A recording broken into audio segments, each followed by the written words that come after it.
Semana passada nós vimos sobre inspiração bíblica, certo? Ou seja, o que significa dizermos que a Bíblia é inspirada pelo Espírito Santo, por Deus, a fim de que ela realmente seja palavra de Deus, certo? E hoje a gente vai ver um pouquinho sobre autoridade e canonização do Antigo Testamento. Mas antes, vamos orar para que o Senhor nos conduza nesse momento, para a glória dele. Amém? Senhor, nós rogamos a Ti que o Teu Santo Espírito esteja conosco agora, nesse momento. Pedimos que o Senhor fale aos nossos corações e nos conduza em estudo da Tua Palavra, para que realmente reconheçamos o valor que a Tua Palavra tem, Senhor, para os nossos corações, Pai. Nós precisamos de Ti, Senhor. Oramos em nome de Jesus. Amém. Relembrando um pouco alguns aspectos que nós vimos semana passada, nós diferenciamos então revelação, inspiração e iluminação. O que isso significa? Significa que revelação é a exposição da verdade, ou seja, a origem da verdade e sua transmissão, uma abertura objetiva, o fato da comunicação. Ou seja, Deus se revela ao ser humano. Deus dá uma revelação. É um fato, um objetivo. Mas nem sempre essa revelação ela vai ser passada para um texto escrito. Entende? Deus se revela ao autor e depois ele inspira as palavras deste profeta, deste homem de Deus, no texto que nós temos, que é o texto bíblico. Então a inspiração é a recepção do homem de Deus e o registro da verdade revelada. Vocês lembram, então, dessa diferença entre revelação e inspiração? Então, traz aos homens a revelação escrita, meio pelo qual a revelação se tornou uma exposição aberta e objetiva. É o meio. Então, a revelação é o fato, a coisa acontece de baixo para cima. A inspiração é o meio. E a iluminação é o dom que Deus usa para nós entendermos a inspiração. Ou seja, é a compreensão desta verdade que foi escrita. Isso é só uma recapitulação daquilo que nós vimos semana passada, ok? A inspiração, então, ela é verbal, ou seja, palavra por palavra, nós cremos nisso. Todas as palavras da Bíblia são, no seu original, são inspiradas por Deus. Lembrando que essa inspiração não é da nossa tradução, porque as traduções podem errar. As traduções são feitas posteriormente. Nós podemos nos equivocar nas nossas traduções. Então, a inspiração é do texto original. E veja, a inspiração não é das cópias, por mais que as cópias atestem a veracidade dos originais. Mas a inspiração, nós cremos, é do original que foi escrito pelos autores. Ela é plena, ela tem autoridade e ela é inerrante. Lembrando que devemos tomar cuidado quando falamos que a Bíblia é inerrante. Ela é inerrante dentro da proposta que ela quer dizer. Isso não significa que, por exemplo, ela tem que ser interpretada segundo a nossa cosmovisão atual. Por exemplo, o texto que a gente sempre citou aqui, tanto o Rafa quanto eu, quando Josué diz que o sol parou, não significa exatamente que o sol parou, significa do ponto de vista do autor, isso é um fato verdadeiro, porque para ele o sol realmente parou. Então, nesse sentido que a Bíblia é verossímil, ela é verdade, ela é sem erro, ela não conta nenhuma mentira, ela não tem falhas. Ok? Sim. É porque ele está sentindo aquele frio na barriga, ele está sentindo aquelas emoções. Ok? Lembraram de tudo isso? É só recapitulação. Ok? Evidências da inspiração. Como nós temos certeza de que a Bíblia foi inspirada por Deus? Primeiro aspecto, ela se autoconfirma. O que isso significa? Significa que textos fazem referências a outros textos dizendo que esses outros textos são inspirados. Então, por exemplo, Pedro diz que o escrito de Paulo é inspirado. Então, a inspiração, quando nós falamos de inspiração, que somente a Bíblia é inspirada por Deus, nenhum outro escrito da história humana é inspirado por Deus, no sentido que nós falamos aqui de inspiração como esse sopro divino. Se eu escrevo alguma coisa aqui, ela pode ser muito boa, pode ser muito espiritual, pode ajudar na sua vida espiritual, mas ela não é inerrante. Ela não é a autoridade infalível da palavra de Deus. Somente a Bíblia tem essa autoridade. Somente a Bíblia é inspirada por Deus. Ok? E como que nós sabemos? De repente, a igreja foi lá e falou assim, isso aqui é inspirado, isso aqui não é. Quem que determinou quem é inspirado? O que é inspirado, o que não é? Entende? Primeiro, a própria Bíblia se autoconfirma. Os próprios autores bíblicos, eles se citam uns aos outros, dizendo que os outros são inspirados. Josué cita Moisés, dizendo que Moisés é inspirado, que a palavra de Moisés tem autoridade. Pedro cita Paulo, e por aí vai. Então ela tem a autoconfirmação.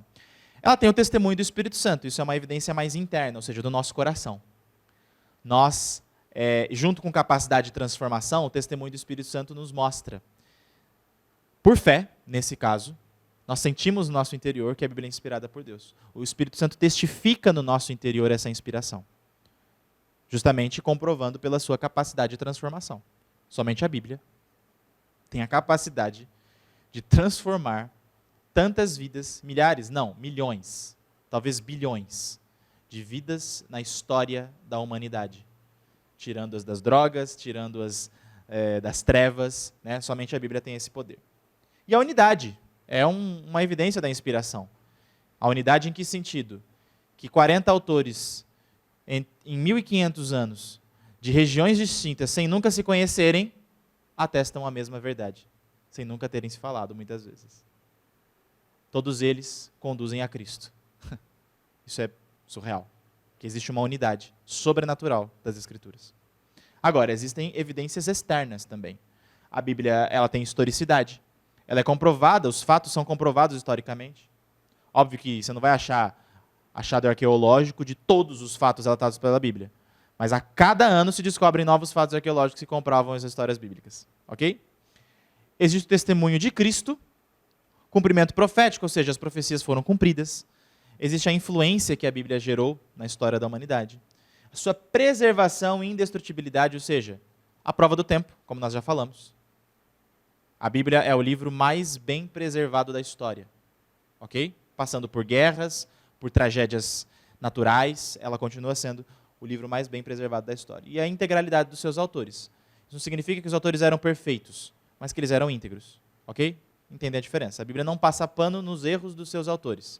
Entretanto, eles eram homens de Deus que viveram suas vidas em prol da verdade de Deus.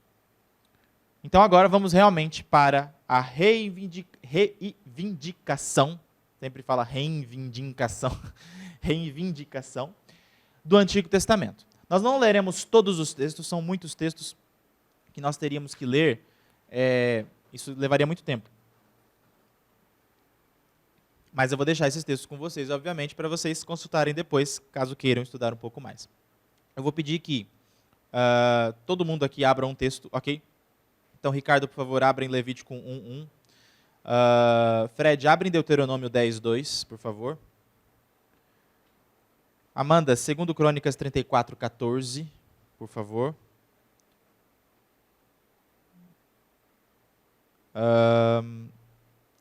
Edu, Neemias 8. Celular não tem? Ah, tá. Pode ser a Laís, então. Não, pode ser a Laís, então. Neemias 8. Ruth, abre, por favor, em 2 Samuel 23:2.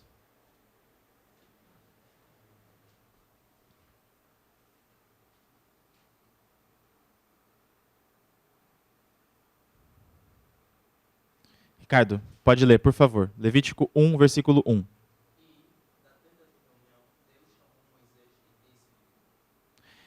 E da tenda da reunião, Deus chamou Moisés e disse-lhe. Ou seja, por mais simples que seja isso, o que isso quer dizer? Que as próximas palavras são de Deus. Ou seja, o próprio texto está dizendo que o que ele está relatando ali foi Deus quem disse. Isso nós chamamos de reivindicação do Antigo Testamento. O Antigo Testamento reivindica para si a autoridade divina. Ele está dizendo que é a palavra de Deus. E Deus chamou Moisés e disse-lhe. E todas as palavras posteriores vêm de Deus. Você está entendendo? Que é uma reivindicação do próprio texto. O próprio texto diz que ele é a autoridade de Deus. Estão entendendo? Isso é só um exemplo, gente. Um mínimo. Êxodo 20 é a mesma coisa. Tá? Um mínimo exemplo de como isso se repete em todo o Antigo Testamento. Todo o Antigo Testamento vai se autoafirmando como palavra de Deus. Ok? Fred, por favor.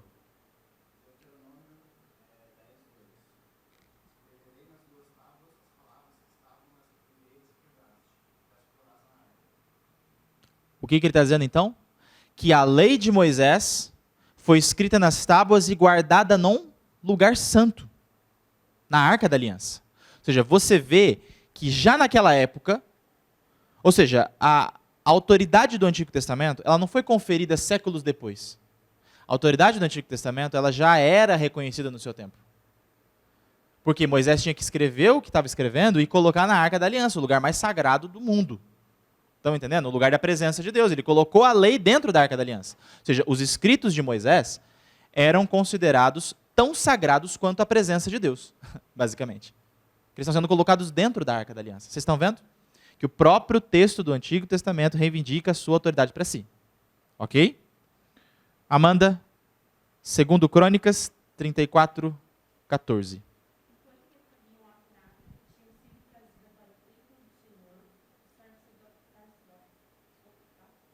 É difícil mesmo. Sacerdotes. Sacerdote. Ilquias, isso.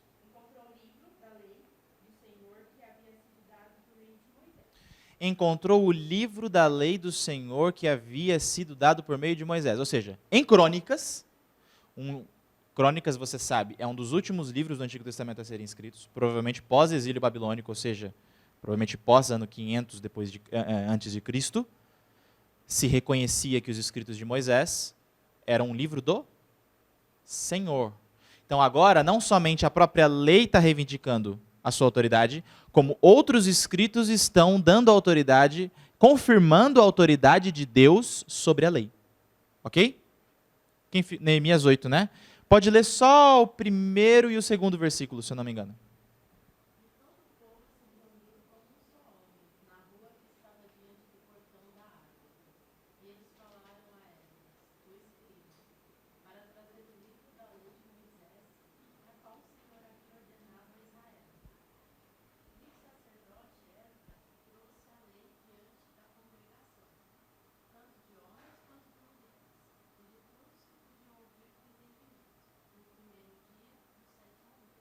Vocês estão vendo? Mais uma confirmação da autoridade de Moisés a partir de agora de Neemias 8. Então o povo, quando sai do exílio babilônico, se reúne para ler o livro de Moisés. Certo? 2 Samuel 23, 2.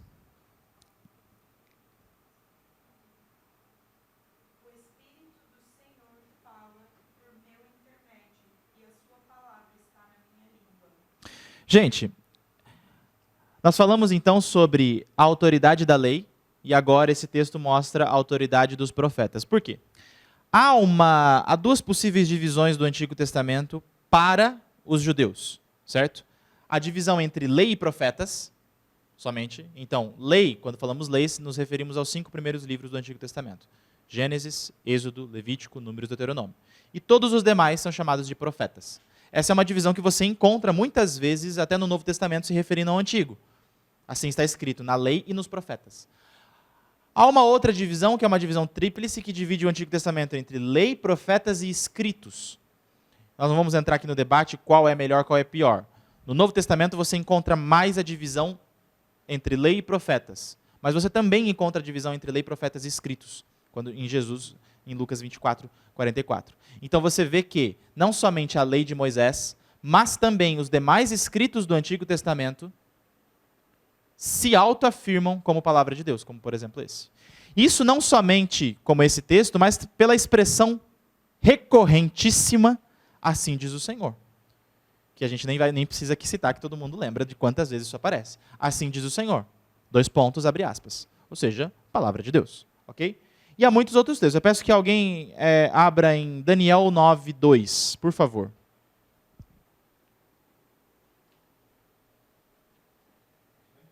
Pode ler.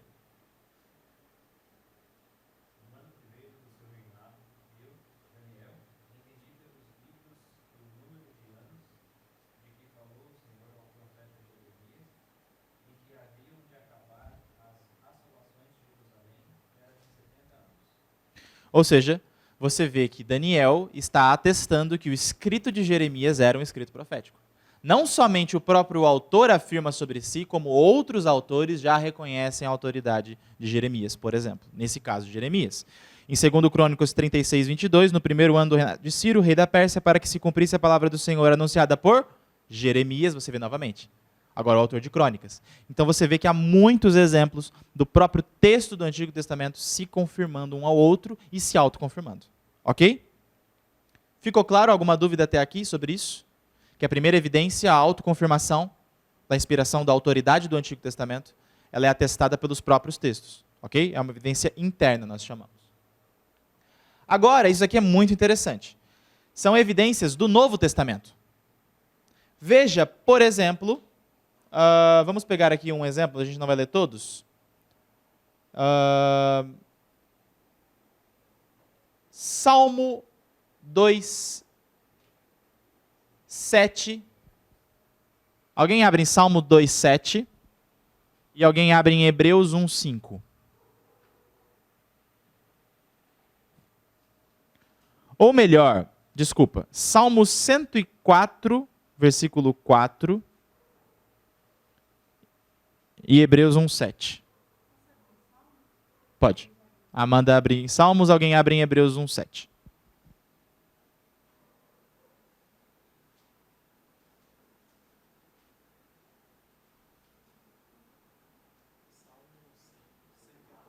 Cento e quatro, versículo 4.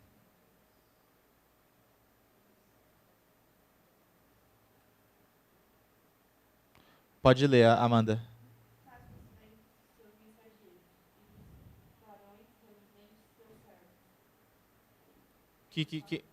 Ok. Quem faz isso? Deus. Certo? Agora, Hebreus 1, 7. Não, é Deus que faz. Se você ler o contexto, você vê. É que é isso. Agora, Hebreus 1, 7. Pode ler alguém. Quem diz?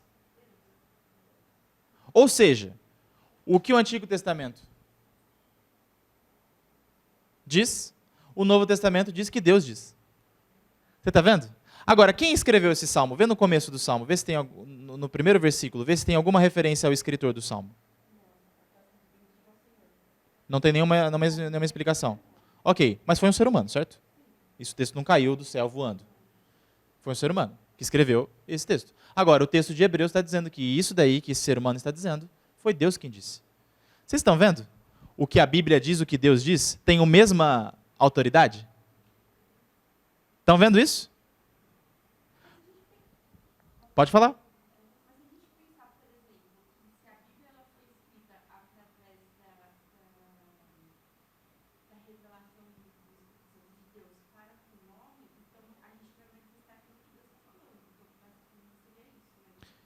Sim, exatamente. Exatamente, é exatamente isso. Ou seja, nós temos o escrito de um ser humano aí, que já era reconhecido como autoridade de Deus. Só que quando o Novo Testamento cita esse texto, ele está dizendo que Deus está dizendo. Ou seja, ele já está reconhecendo que isso é a palavra de Deus. E todos esses exemplos atestam isso. Certo? Você vai ter muitos outros exemplos. Essas referências de Salmos e Hebreus são muito claras. Porque, por exemplo, tem um salmo aqui, que é o mesmo texto de Hebreus, Salmo 95, que vai dizer que o teu trono, ó Deus, é para os séculos dos séculos. Cetro de equidade é o cetro do seu reino. Isso o salmista está dizendo. Certo? Aí vem Hebreus e diz que é o pai quem está falando isso para o filho. Ou seja, o próprio Novo Testamento reconhece que o que está escrito no Antigo Testamento é palavra de Deus. Literalmente. Ok? E são muitos exemplos do Novo Testamento atestando essa autoridade ao Antigo Testamento. Ficou claro, entendeu? Que isso daqui são citações do Antigo dizendo que Deus diz. Ok? Ficou claro? Entenderam? Então você vê que no Novo Testamento, o Novo Testamento confirma. Primeiro nós vimos que o Antigo Testamento se autoconfirma. Agora estamos vendo que o Novo Testamento confirma a autoridade do Antigo Testamento. E, gente, você pode estar pensando, nossa, mas por que estudar isso? Porque tem muitas correntes atuais cristãs, que se dizem pelo menos cristãs, que não atestam tanta autoridade assim ao Antigo Testamento. Ah, o Antigo Testamento é passado. É lei. É óbvio que existem aspectos da lei que nós não precisamos cumprir. Você não se lava em bacia de bronze hoje, se lava? Você sacrifica animal? Isso é a ordem no Antigo Testamento. Então, tem coisas que nós não cumprimos. Porque Jesus Cristo já cumpriu em si mesmo. Ok? Agora, isso não significa que o texto não tem autoridade de Deus. Isso não significa que o Antigo Testamento é um texto antigo, um texto arcaico, passado, que não tem autoridade nenhuma. Não. Porque sem Antigo Testamento você não entende quem é Jesus. Esse é o ponto. Sem Antigo Testamento você não entende quem é Jesus. Portanto, confirmar a autoridade do Antigo Testamento, inclusive pelo Novo, é extremamente importante. E é por isso que eu quero que você lembre de 2 Timóteo 3,16, que diz que toda a Escritura é inspirada por Deus. Toda a Escritura, no grego, toda a grafé, ou seja, cada tinta do Antigo Testamento gasta foi inspirada por Deus. É isso que Paulo está dizendo. Ok? Abra alguém, por favor, em João 10:35. E aqui nós estamos vendo que o Novo Testamento cita ou confirma a autoridade do Antigo Testamento, tanto como um todo, ou seja, se referindo a todo o Antigo Testamento como palavra de Deus, como por seção, ou seja, a lei é palavra de Deus, os profetas é palavra de Deus, estão entendendo? Os salmos é palavra de Deus. E depois nós veremos que há confirmação também do Novo Testamento sobre livros específicos do Antigo Testamento. Porque, por exemplo, o Novo Testamento vem e diz que toda a Escritura é inspirada por Deus. Ok, mas que Escritura? Que livros são esses, especificamente? Estão entendendo? Por exemplo, temos Gênesis, mas nós também temos origens de outros povos. O que está dentro dessa Escritura? O que está dentro do Antigo Testamento? Então, o Novo Testamento, gente, atesta a autoridade de Deus não somente sobre o combo Antigo Testamento, mas sobre suas seções separadas e sobre seus livros específicos. Então você vai ver no Novo Testamento citações do Novo Testamento de livros específicos do Antigo Testamento como palavra de Deus. Exatamente. Perfeito. Então, alguém lê, por favor, João 10:35.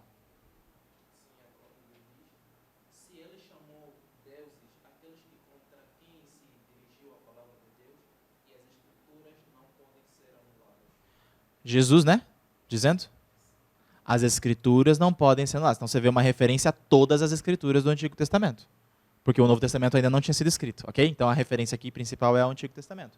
Marcos 7, abra em Lucas 24:44. Esse texto aqui é muito forte.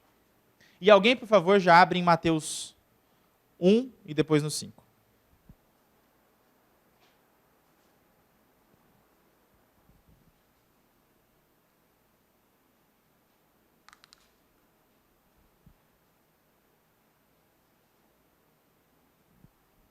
Quem achou Lucas 24:44 pode ler.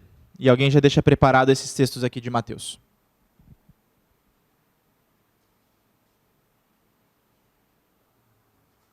Ninguém em Lucas? Tudo bem. Pode ir, Edu? Manda lá.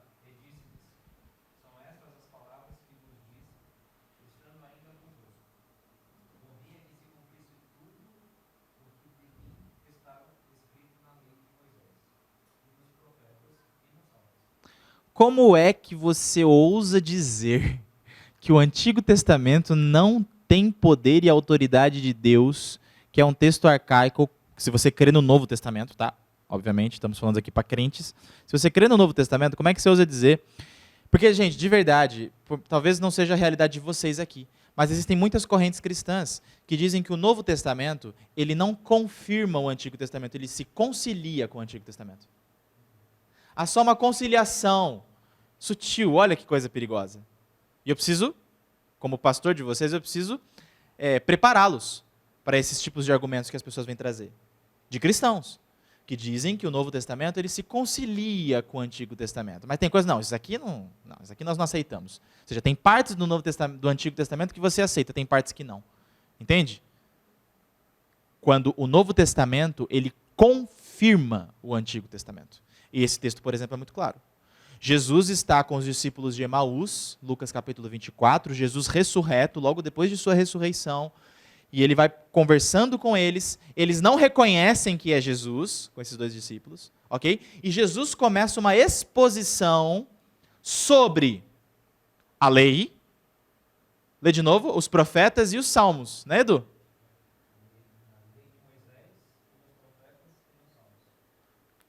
Ou seja, Jesus passou por todo o Antigo Testamento, mostrando que todo o Antigo Testamento se cumpriu na pessoa dele. Ou seja, sem o Antigo Testamento você não entende quem é Jesus. E essa conversa de Jesus com os discípulos de Emaús, a caminho de Emaús, talvez seja a aula de teologia mais maravilhosa da história da humanidade, que não nos foi escrita. Poxa, Lucas, por que você não registrou? Que coisa linda, porque os discípulos de Emaús, quando chegam, quando vem Jesus ressuscitado novamente com os outros discípulos, eles falam assim, não nos ardia o coração quando ele nos expunha as Escrituras pelo caminho? Porque eles não sabiam que era Jesus. Era só um viajante que estava do lado deles, falando sobre como o Antigo Testamento fazia referência ao Messias, a Jesus Cristo, que para eles era alguém que estava morto na cruz. Exatamente. Ou seja, Ricardo, eu estou passando aqui com você, está passando um viajante, e ele começa a mostrar, você é um discípulo de um cara aí que dizia que era o Messias. Só que frustrou todo mundo porque morreu. Todo mundo achou que ele era o Messias, mas ele morreu. Está todo mundo frustrado com ele. Pô, ele falava que era o Messias e não morreu, se entregou para a morte. Eles não sabem que ele ressuscitou ainda. Aí vem um viajante qualquer, você nem conhece ele, e começa a mostrar como o Antigo Testamento fazia referência a esse Messias frustrado aí, decepcionante. Está entendendo a mente deles? E ele começa a falar, não, mas o Antigo Testamento dizia que ele tinha que morrer. O Antigo Testamento profetizava, a Escritura profetizava, que antes dele ser glorificado como rei, ele precisava passar pelo sofrimento. E aí o coração deles começa a ferver. Você está entendendo? O coração deles começa a ferver, porque eles falam, peraí, então será que ele vai ressuscitar? Estão entendendo? Mas a gente estava frustrado com ele. A gente estava decepcionado com ele. Você está entendendo? Uma coisa. Então é isso que ele fala, o nosso coração ardia quando ele nos expunha as Escrituras. Então imagina Jesus mostrando para esses discípulos, sem eles saberem que era Jesus, diversos textos do Antigo Testamento que faziam referência a ele. Como por exemplo Moisés, em Deuteronômio 18, que vai dizer que suscitarei um profeta como eu, semelhante a mim. É Moisés falando. Gente, para esses discípulos, Moisés é quase Deus para eles. Aí, meu Deus, então existia uma profecia de Moisés dizendo que suscitaria um profeta semelhante a ele e que vocês deveriam ouvir todas as suas palavras. Ou o texto de Isaías 53, imagina Jesus passando por Isaías 53. Nele não havia formosura que nos agradasse, pois ele foi o mais rejeitado dentre os homens. Homem de dores, que sabe o que é padecer, que sabe o que é o sofrimento. Homem de quem todos escondem o rosto. Imagina os discípulos falando, meu Deus do céu, era ele mesmo, aquele sujeito que morreu na cruz. Homem de quem todos escondem o rosto, familiarizado com o sofrimento. E ele foi esmagado por causa das nossas iniquidades. Gente, o castigo que nos traz a paz estava sobre ele, por suas pisaduras nós fomos sarados. Imagina esses discípulos caminhando e ouvindo esse homem, esse viajante qualquer, falando essas coisas, mostrando como o Antigo Testamento, como as Escrituras faziam referência a ele. O coração deles, meu Deus, então realmente ele era o Messias, ele tem que ressuscitar.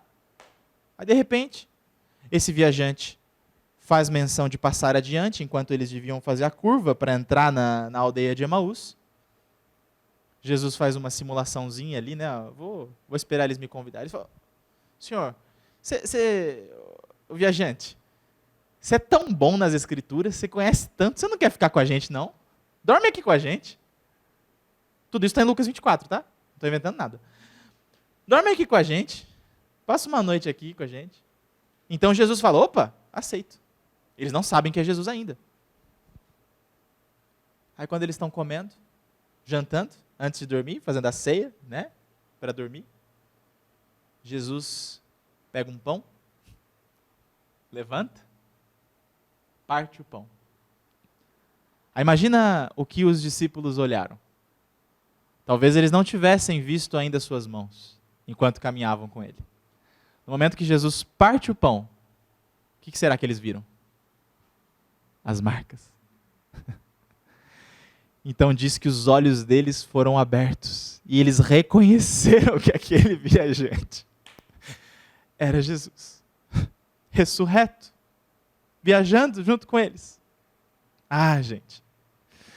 E quando eles reconhecem que é Jesus, meu Deus do céu, era ele. Jesus some do meio deles.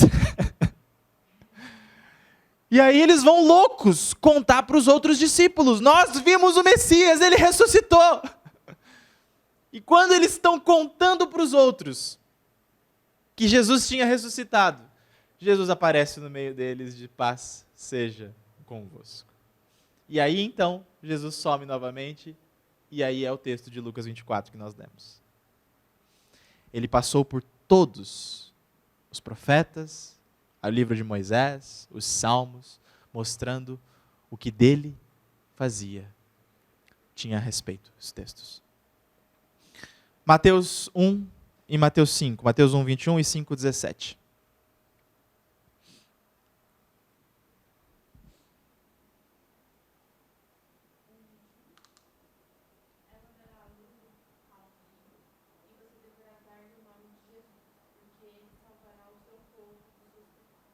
Lê o 20 também, eu acho, ou o 22, que fala para isso, para que se cumprisse o que foi dito.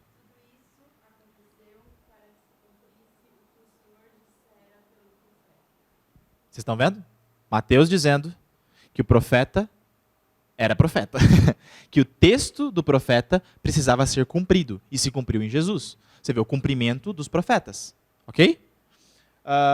Mateus 5, 17. Agora Jesus dizendo. Pode só passar umas 3 páginas aí.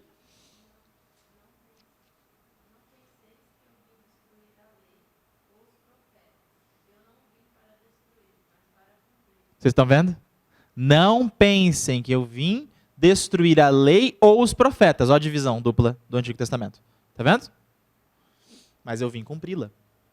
Mas eu não vou ler esses textos, mas o Novo Testamento também faz referência, às vezes, a uma seção específica. Em Atos 13, 39, você vai ver que Atos 13 se refere ao livro de Moisés específico. Porque, gente, um detalhe.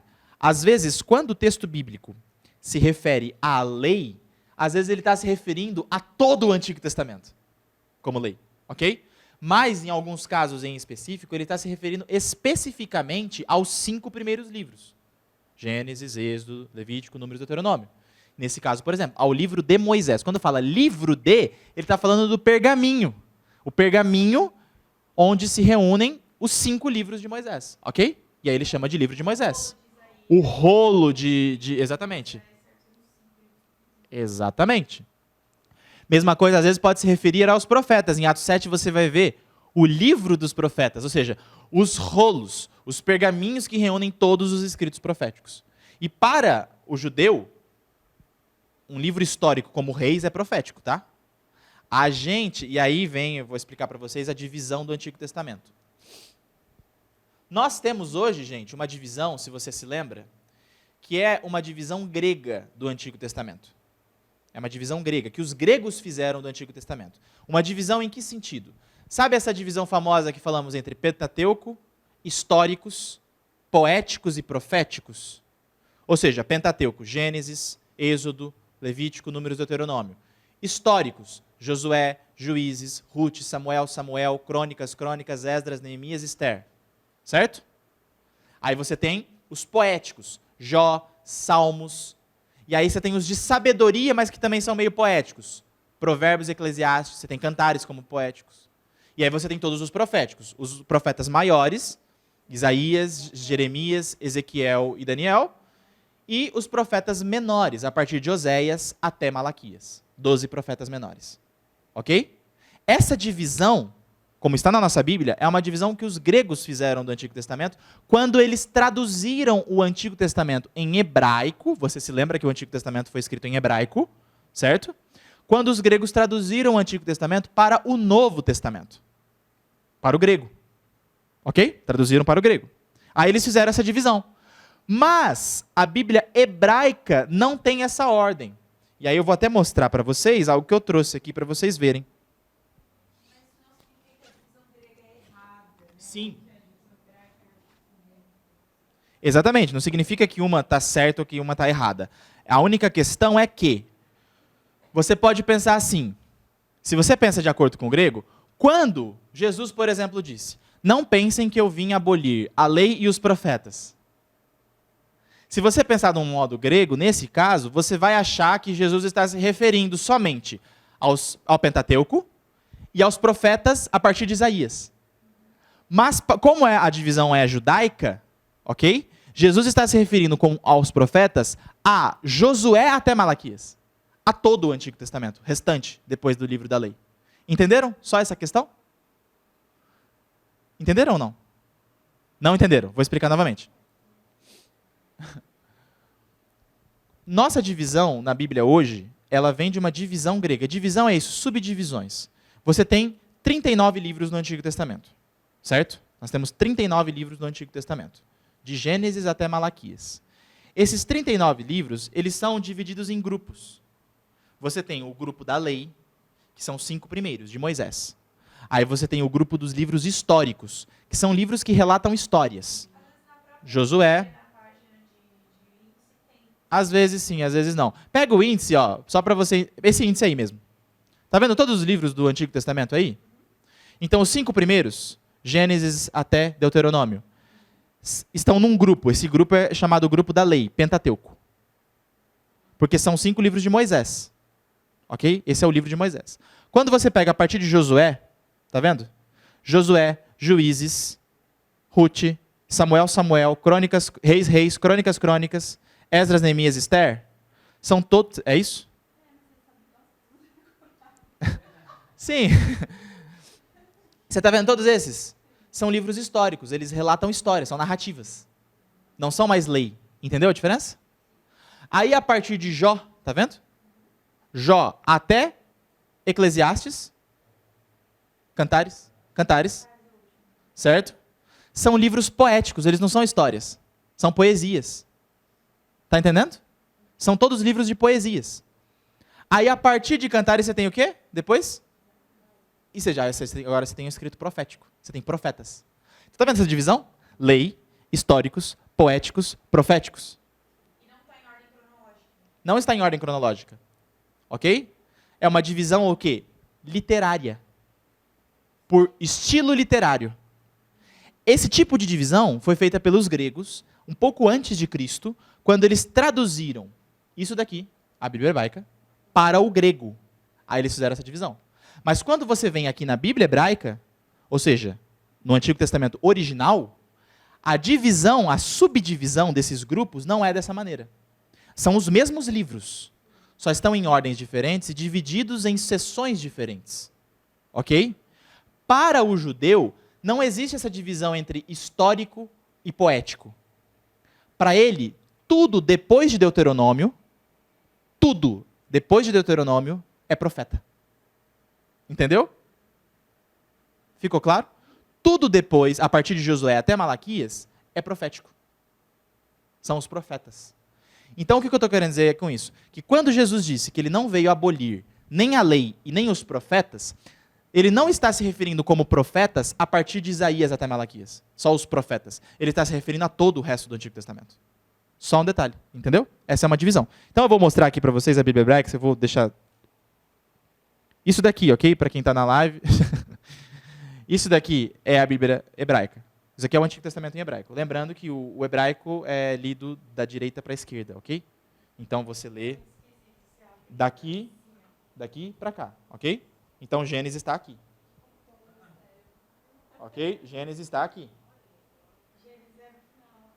Ok? Então eu vou passar para vocês irem vendo aí, vocês vão vendo enquanto eu vou falando, tá bom?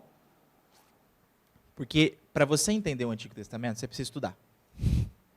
Porque ele é muito antigo, literalmente. Ele foi escrito para um povo específico, dentro de um contexto específico, dentro de uma história específica, uma geografia específica. São tantas coisas que muitas vezes, com uma língua diferente, que muitas vezes, quando você vai dar para alguém que é novo convertido ou que conhece pouco a Bíblia para ler o Antigo Testamento logo de cara, ele pode não entender. Por exemplo, esses textos que falam, sacrifique um animal. Se você levar isso ao pé da letra, sem entender que isso se cumpriu em Jesus, entendeu? A pessoa que pouco conhece as Escrituras ou que está nova na fé cristã, muitas vezes, ela pode pegar isso ao pé da letra e começar a sacrificar. Então você primeiro, não é que tem só o Novo Testamento, é que você primeiro dá o Novo Testamento para depois introduzir o Antigo. Entendeu? É uma questão didática. Então se recomenda que pessoas que não conhecem muito a Bíblia ou que são novas na fé, que elas comecem lendo o Novo Testamento e depois voltem para o Antigo Testamento. Ok? Isso é uma recomendação didática, apenas didática. Não significa que essa Bíblia excluiu o Antigo Testamento. Não. É só uma forma didática de você ensinar as Escrituras para as pessoas. Ok? Então, gente, você vê aí agora, a confirmação, a gente não vai ler isso, depois vocês leem, porque é um texto do Norman Geisler mostrando como textos do Novo Testamento citando livros específicos do Antigo Testamento. Então, na divisão da Bíblia hebraica, alguns livros são reunidos em um só. Só uma outra explicação. Então, para a Bíblia hebraica, o Antigo Testamento tem 22 livros, 22 rolos. E para a nossa Bíblia grega tem 39. Por que isso? Outra coisa um pouco complexa de acontecer, de explicar. Você pega o livro de Jeremias, por exemplo, certo? Logo depois de Jeremias você tem o quê? Lamentações. De quem? Jeremias. Para o judeu é um livro só. Entendeu? É um rolo só. Ok? Quando você pega os livros de Reis e de Crônicas, é um livro só. Oi? Exatamente. Entendeu? Então, aí por isso que na Bíblia hebraica você vai ver que são 22 rolos. Ok? Desses 22, 18 são citados explicitamente no Novo Testamento. Explicitamente. Por exemplo, não há citação explícita de Cantares, por exemplo, no Novo Testamento. Há alusões, mas não há citação explícita, ok? Só isso, esse é o detalhe. Aí ele vai mostrar todos os textos que fazem referência explícita sobre cada um dos textos, dos livros do Antigo Testamento. Do Novo Testamento para o Antigo Testamento. Ficou claro?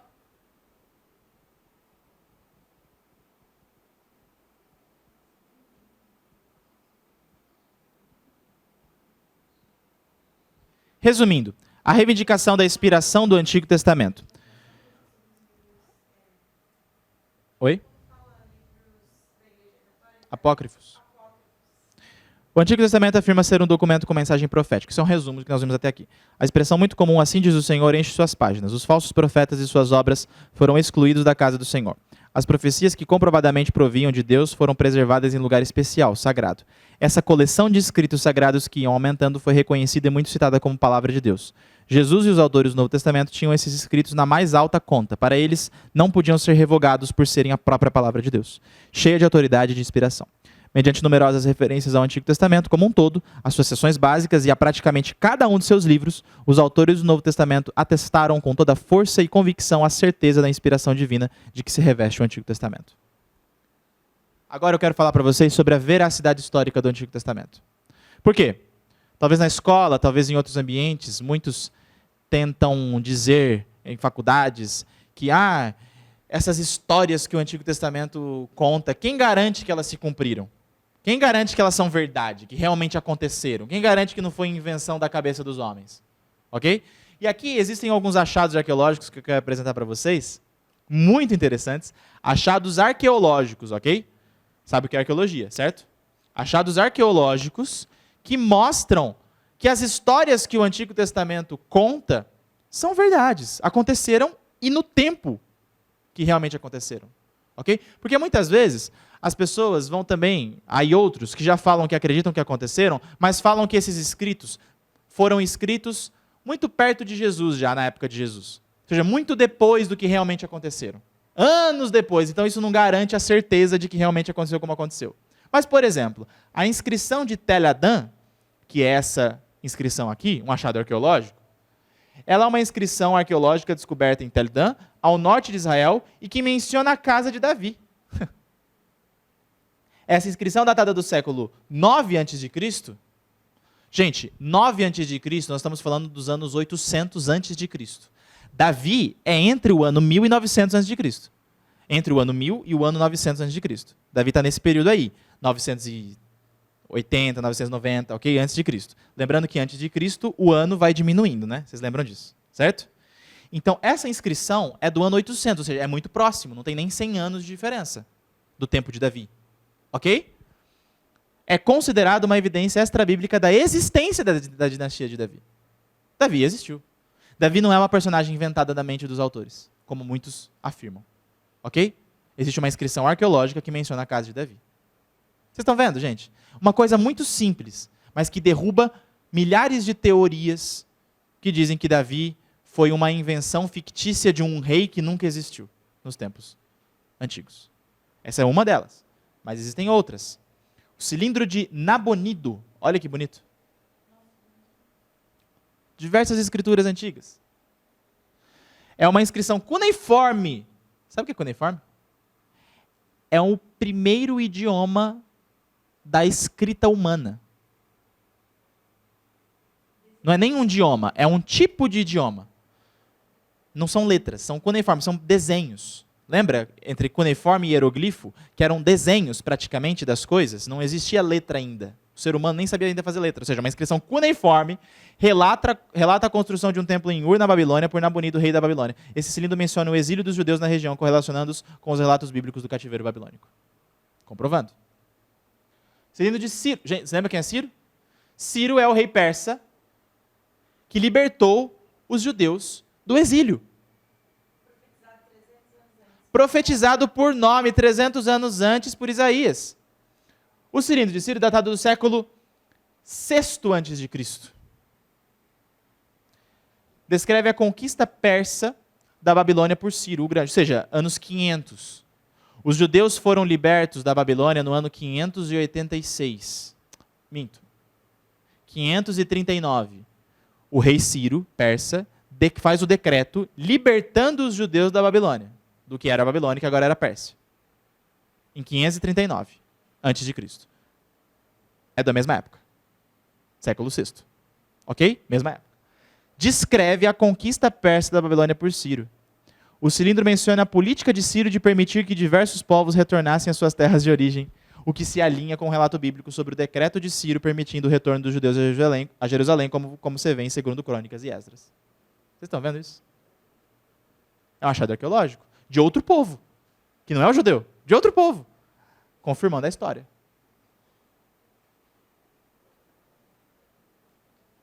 Stela de Merneptah, essa é uma clássica famosíssima, muito famosa e muito importante, porque ela é uma inscrição egípcia que data do século 13 a.C. É muito antigo, gente. Estamos falando dos anos 1200 a.C. Exatamente o período onde ocorreu o Êxodo. Uma pedra de 3.000 anos, gente. 2.000 anos depois de Cristo, mais 1.200 antes de Cristo. 3.200 anos. Antes de nós, ok? Olha a preservação dessa pedra. E nela, ao relato, você vê que existem letras, né? Consegue ver letras? Diversas letrinhas escritas. Menciona uma campanha militar do faraó Merneptah em Canaã. A inscrição faz referência a um povo chamado... É uma estela egípcia, gente. Vocês estão vendo? Sendo uma das primeiras referências extra-bíblicas a esse grupo. Túnel de Ezequias em Jerusalém. O túnel de Ezequias, um túnel de água construído durante o reinado de Ezequias, é mencionado em 2 Reis 20:20. A descoberta arqueológica desse túnel em Jerusalém confirma a infraestrutura mencionada na Bíblia. Lembra da história de Ezequias, o rei Ezequias? Isaías 36, 37, 38, mais ou menos. Quando o rei Senaqueribe, da Assíria, faz um cerco em volta de Jerusalém. Ó, Jerusalém aqui, ó. Ele faz um cerco em volta de Jerusalém, não permitindo, está sitiando, não permitindo que os judeus saiam. Por que ele fez isso? E ele corta o fornecimento de água. O fornecimento de água dos túneis, ok? Ele corta esses túneis para que a água não chegue em Jerusalém e o povo morra. E o povo se renda. Era uma tática militar antiga, ok? Mencionado em 2 Reis 20:20. Aí você vê que existia um túnel, eles descobriram um túnel de Ezequias, onde eles conseguiram água sem Senaqueribes saber. Estão vendo? A descoberta ecológica desse túnel de Jerusalém confirma a infraestrutura mencionada na Bíblia. Estão vendo? Olha lá, isso em Jerusalém. São muitos, gente, os achados arqueológicos que comprovam a veracidade das Escrituras, a historicidade das Escrituras. Ela não é um texto qualquer, etéreo, ela tem realidade histórica. Ela tem realidade histórica, comprovada historicamente. Ok? Agora, como saber que livro é inspirado, que livro do Antigo Testamento realmente está dentro desse grupo ou não está? Por quê? Você sabe muito bem que na Bíblia Católica, por exemplo, existem outros livros do Antigo Testamento. Você tem 7 livros do Antigo Testamento a mais na Bíblia Católica. Você tem Judite, você tem Tobias, você tem 1º e 2º Macabeus. E outras inserções dentro dos livros que nós conhecemos. Você tem um salmo a mais, você tem outros textos, você tem um texto continuando o livro de Daniel, com uma outra visão de Daniel, você tem um texto continuando o livro de Esdras, você tem outros textos ainda incluindo a mais do que dentro dos textos que nós já conhecemos. Como saber realmente se esses livros, por exemplo, e outros livros que são datados da época do Antigo Testamento, não faziam parte do Antigo Testamento? Como que nós temos certeza que o que nós temos na nossa mão hoje é realmente os livros que, por exemplo, Jesus considerava como o Antigo Testamento? Como é que você responderia a um ateu ou a um católico que te perguntasse sobre isso? Qual seria a sua resposta? Vamos lá. Qualquer coisa a gente vai até 10h45 aqui. Se um católico chegasse para você e falasse, não, mas como é que você sabe? Como é que você tem certeza que esses livros que eu tenho na minha Bíblia e que você não tem, não são inspirados por Deus? Mas os próprios católicos tratam como o mesmo nível de inspiração ou eles tratam como um nível abaixo? Não dá spoiler. Não dá spoiler. Você já sabia disso. Não, mas é que é algo que eu tinha esquecido e eu acabei de pensar. Ok, mas mesmo um ateu, então. Como é que vocês sabem? Porque, gente, vamos lá. Arqueologia, não só arqueologia, mas existem outros escritos, existem diversos escritos da época do Antigo Testamento que descrevem ou retratam experiências espirituais, visões proféticas, muito parecido com o Antigo Testamento. Quando você vai ler esses livros, é muito parecido. Ok? Tem um livro que chama A Assunção de Moisés, por exemplo. É um livro que fala, porque a Bíblia não fala o que aconteceu com Moisés, né? Direito. Ou exatamente onde morreu, como morreu, exatamente. Aí criam-se as teorias. Aí tem um livro escrito, na época do Antigo Testamento, escrito A Assunção de Moisés, que fala sobre Moisés sendo assunto aos céus. Sobre ter uma briga entre anjos para disputar pelo corpo de Moisés, por exemplo. Por que esse livro não está na nossa Bíblia? Como você responderia isso? Um ateu que fala, por que você aceita Deuteronômio e não aceita a Assunção de Moisés? E aí?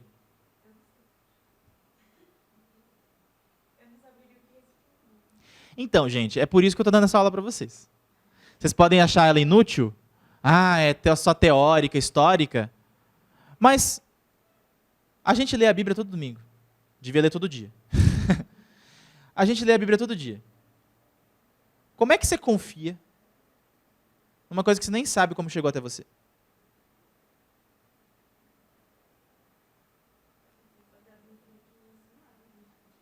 Então, mas e quem ensinou quem te ensinou? Você vê como é importante a gente estudar essas coisas? Por isso que eu estou dando essa aula, tá? Só para vocês saírem daqui com a certeza de que essa aula não é inútil, tá bom?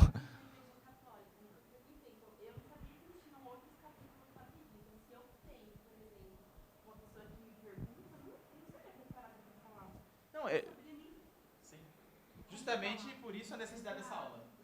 Tá entendendo? Porque não só católico, mas ateus também podem questionar você. Porque existem outros livros que, a mais do que os católicos têm também, que são da mesma época, retratam coisas parecidas, e por que a gente não aceita como palavra de Deus?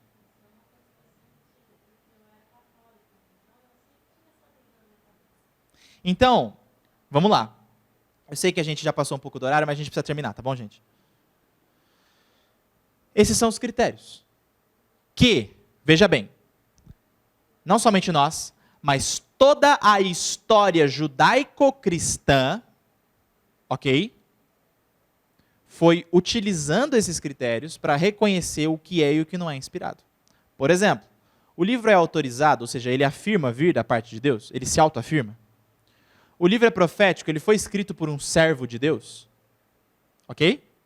Foi escrito por alguém que realmente era de Deus, seu autor? Ele é digno de confiança, ou seja, ele fala acerca de Deus, do homem, ou seja, dos assuntos que realmente interessam à fé? Ele é dinâmico, ele possui o poder de Deus de transformar vidas? Ele é aceito pelo povo de Deus para o qual foi originalmente escrito? Por exemplo, gente, Paulo escreve para os Efésios. Se os Efésios não aceitam o que Paulo escreveu, se nem os Efésios aceitam o que Paulo escreveu, por que a gente tem que aceitar? Então, o livro ele tem que ser aceito pelo povo para o qual foi originalmente escrito. Estão entendendo? E ele tem que ir se confirmando pelos séculos, pela comunidade que recebe esse escrito. Esses são os critérios. Então, como foram feitos esses critérios? Na história. E é isso que eu vou passar agora para vocês. Existem textos, essa é a divisão dos textos antigos, do Antigo Testamento. Não precisa decorar isso, é só informação. Homologomena, pseudepígrafes, antilegômena e apócrifos. O que são isso? Homologomena. São livros aceitos por todos, ou seja, católicos, evangélicos, judeus, todos eles aceitam com muita convicção, seguindo estes critérios, que diversos textos são aceitos, são palavra de Deus. Então, tanto nós como os católicos, como os judeus, aceitamos Gênesis, Êxodo, está em todo mundo, ok? Está igual. Então, são aceitos por todos. Agora, Judite, Tobias, Macabeus, são aceitos por todos? Não, então já não estão nessa categoria. Ok? Entenderam mais ou menos? Pseudepígrafes são livros que se dizem ser escritos por pessoas, mas não foram escritos por eles. Por exemplo, Assunção de Moisés. Apocalipse de Adão. Existe um Apocalipse de Adão. Super antigo. O Apocalipse de Adão diz que Adão escreveu um Apocalipse. Só que você não tem comprovação nenhuma disso. Ou seja, pseudo-epígrafe. É um pseudo-autor. Estão entendendo? Esses são mais fáceis de descartar. Ok? Antilegômenas são livros que geraram questionamento, mas que foram aceitos por todos depois. Ok? Geraram questionamento, mas foram aceitos por todos. Como, por exemplo, Cantares. Gerou muito questionamento. Será que realmente é ou não?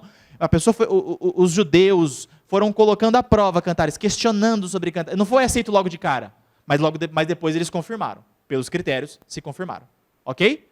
E apócrifos são os livros que nós consideramos os livros católicos como apócrifos. Os católicos consideram seus 7 livros a mais como deuterocanônicos, ou seja, como um segundo cânon. Aí entra o aspecto. É inspirado, mas não tanto. O que é meio difícil de entender, né? O que significa isso, mas tudo bem. Qual parte que é, mas não tanto? É inspirado, mas não tanto. Porque, por exemplo, o livro de Macabeus vai dizer que ele mesmo não é inspirado no final do seu livro. Tem um livro lá, Entendeu? não sei se é Tobias, que fala da obrigação de dar esmola, uma coisa assim, que fosse um anjo, então você tem que dar esmola. É, Aí você entende também a tradição católica tão forte de exatamente. esmola, coisas assim. Então, por exemplo, os pseudepígrafes, é uma lista de pseudepígrafes que existem aí, O livro do Jubileu, a Epístola de Aristeias, o livro de Adão e Eva, o Martírio de Isaías, Enoque, Testamento dos 12 Patriarcas. Você está vendo tanto de pseudepígrafes? Agora, eles não cumpriam com nenhum daqueles critérios, estão entendendo? Esses livros, gente, eles falam coisas meio absurdas. Eles contêm erros históricos. Falam que uma coisa aconteceu de um jeito quando não aconteceu. Então, eles não podem ser inspirados, porque contém erro. Estão entendendo? Eles contradizem os outros livros que são homologomena, ok? Que são aceitos por todos.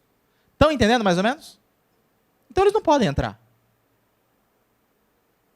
Eles contêm erros históricos e erros teológicos. Eles contradizem em alguns pontos os demais livros do Antigo Testamento, ok? E eles nunca foram aceitos totalmente por todo mundo. Todo mundo sempre questionou. Será que realmente foi assim? E outra, eles falam que foram escritos por alguém que não foi realmente essa pessoa. Isso não pode ser inspirado por Deus. Antilegômenas são Cantares, Esther, Eclesiastes e Provérbios. Ou seja, são livros que num primeiro momento foram... Será que realmente é? Porque, por exemplo, Cantares não afirma explicitamente que foi de Deus. Entende? Então eles falaram, pera, será que realmente é? Mas depois, com muita conversa entre os judeus da época, vendo os critérios, vendo se contradizia outros textos bíblicos, vendo se falavam verdades acerca de Deus, vendo se era digno de confiança, eles falaram, não, realmente, isso daqui é um livro inspirado por Deus para o amor de um homem e de uma mulher e para o amor de Deus e seu povo. Ok?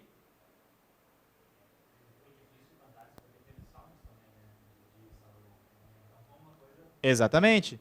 E aí entra a questão, foi escrito com a sabedoria de Salomão. E aí Reis vai dizer que Salomão era sábio. Então seus escritos, quem escreveu? Novamente, entendeu? É digno de confiança? Era um servo de Deus? Era. Aí foi aceitando. Sim.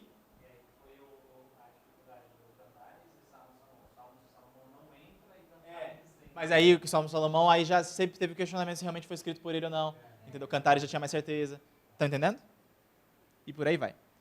Agora, os apócrifos são esses. Sabedoria de Salomão, está na Bíblia Católica. Ok? Só que é comprovadíssimo que não foi escrito por Salomão. Comprovadíssimo que não foi escrito por ele. Ou, por exemplo, tem pontos no livro que contradizem outros textos do Antigo Testamento. Ou seja, ele não encaixa naquela unidade do Antigo Testamento. Estão entendendo? E outra, gente, todos esses... Vejam as datas. Vejam as datas. 30 antes de Cristo. Veja as outras, veja todas. No período romano já foi escrito. Todos esses, eles não se arrogam como proféticos. O próprio texto não diz que é vindo de Deus. O próprio texto não diz que é profético. O próprio texto não diz que o seu autor é profeta, os apócrifos. Ok? E eles foram escritos num período onde, para os judeus, o cânon já estava fechado. Veja, gente, são livros bons. São livros importantes muitas vezes. Você vai ler Sabedoria de Salomão, tem muita coisa boa. Você vai ler Eclesiástico de Siraque, tem muita coisa boa.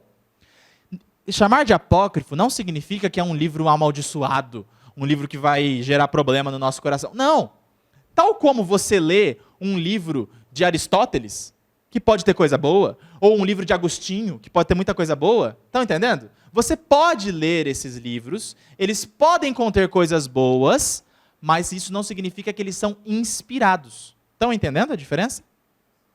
Você não lê, por exemplo, um hino da igreja aqui? Um hino da igreja foi escrito por um ser humano, não foi? Ele é inspirado, o hino? Não. Como Bíblia, não. Ele tem autoridade inerrante, infalível da Bíblia? Não.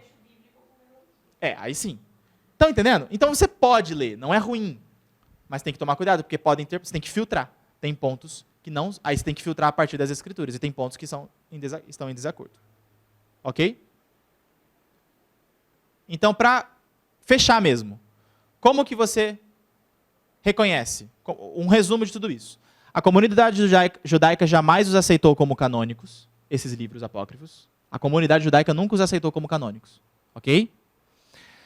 Não foram aceitos por Jesus, nem pelos autores do Novo Testamento. Nunca foram citados pelo Novo Testamento. A maior parte dos primeiros grandes pais da igreja rejeitou sua canonicidade. Nenhum concílio da igreja os considerou canônicos, senão ao final do século aqui 15, ok? É que está o R ali, mas seria um X. 15, ok? Só a partir do século 15 depois de Cristo que esses livros entraram na Bíblia Católica, plenamente. Jerônimo, grande especialista bíblico e tradutor da Vulgata, rejeitou fortemente os livros apócrifos. A tradição se contradizendo aí da Igreja Católica, com todo respeito. Tipo assim, a Igreja Católica também trata, por exemplo, São Tomás de Aquino. É. Eles falam assim, ó, livro canônico. Eles falam canônico, São Tomás. Muitos estudiosos católicos romanos, ainda ao longo da Reforma, rejeitaram os livros apócrifos. Nenhuma igreja ortodoxa grega, anglicana ou protestante, até a presente data, reconheceu os apócrifos como inspirados e canônicos, no sentido integral dessas palavras. À vista desses fatos importantíssimos, torna-se absolutamente necessário que os cristãos de hoje jamais usem os livros apócrifos como se fossem palavra de Deus. Nem os citem em apoio autorizado a qualquer doutrina cristã. Podem ser usados para alguma espiritualidade, para algum entendimento histórico, para algumas coisas, mas não como palavra de Deus. Não são palavra de Deus. Último, os apócrifos não reivindicam ser proféticos. Eles não detêm a autoridade de Deus, eles contêm erros históricos, e aí um exemplo. Há graves heresias teológicas, como oração pelos mortos, que outros textos combatem oração pelos mortos. Estão entendendo? Outros textos bíblicos, ou seja, entra em contradição. Embora seu conteúdo tenha algum valor para a edificação nos momentos devocionais, na maior parte se trata de texto repetitivo. São textos que já se encontram nos livros canônicos. Às vezes é só citação dos livros canônicos. Só repetição.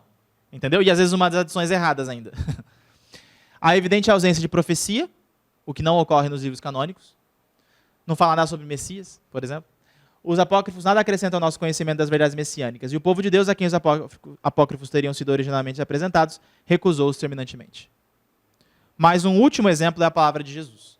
Quando Jesus faz referência ao Antigo Testamento, do começo ao fim, quando ele fala sobre os mártires, pelo que essa geração será considerada responsável pelo sangue de todos os profetas derramado. Ou seja, Jesus vai falar sobre todos os mártires da história do Antigo Testamento, certo?